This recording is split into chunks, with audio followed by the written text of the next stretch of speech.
નમસ્કાર દર્શક મિત્રો, આપ જોઈ રહ્યા છો ગુજરાત એટી લાઈવ। હવે જોઈએ અગત્યના સમાચાર। શહેરી વિકાસ વર્ષ 2025-26ની ઉજવણી નિમિત્તે ડભોઈમાં પ્લાસ્ટિક મુક્ત અભિયાન હાથ ધરવામાં આવ્યું। શહેરી વિકાસ વર્ષ 2025-26ની ઉજવણી નિમિત્તે ડભોઈ નગરપાલિકા દ્વારા સ્વચ્છતા હી સેવા અંતર્ગત પ્લાસ્ટિક હટાવો પર્યાવરણ બચાવોના સૂત્રોચ્ચાર સાથે SHG માર્ચ પ્લાસ્ટિક ફ્રી અને ક્લીન સિટી ઝુંબેશ રેલીનું આયોજન કરવામાં આવ્યું હતું।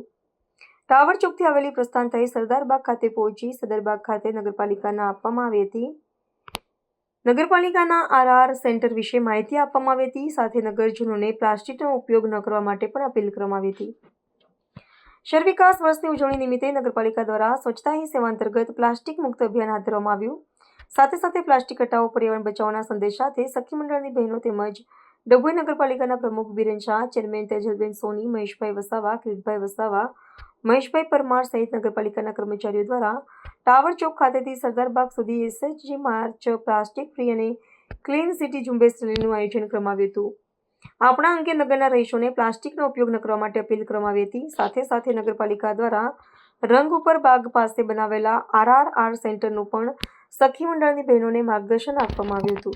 ગુજરાત સરકાર દ્વારા શહેરી વિકાસ વર્ષની ઉજવણી નિમિત્તે આજે સખી મંડળની બહેનો દ્વારા માર્ચનું આયોજન ટાવરથી ડભોઈ સરદારબાગ સુધી કરવામાં આવેલું અને સરદારબાગ ખાતે આવેલું નગરપાલિકાનું RRR સેન્ટર વિશેની પણ આ સખી મંડળની બહેનોને સમજૂતી આપી છે। આજના આ કાર્યક્રમમાં ડભોઈ નગરપાલિકાના કર્મચારીઓ દ્વારા અને સખી મંડળની બહેનો દ્વારા નગરજનોને પ્લાસ્ટિક મુક્ત ભારતની રચના કરવા અર્થે પ્લાસ્ટિકનો ખૂબ ઓછો ઉપયોગ, મહત્તમ ઉપયોગ જે લોકો કરી રહ્યા છે એને બિલકુલ ઘટાડો કરે, અંશતઃ બંધ કરે અને એકંદરે જીવનમાંથી પ્લાસ્ટિકને જાકારો આપે એ રીતના ઉદ્દેશ્ય સાથે આજની આ SHG બહેનોની માર્ચ યોજી હતી।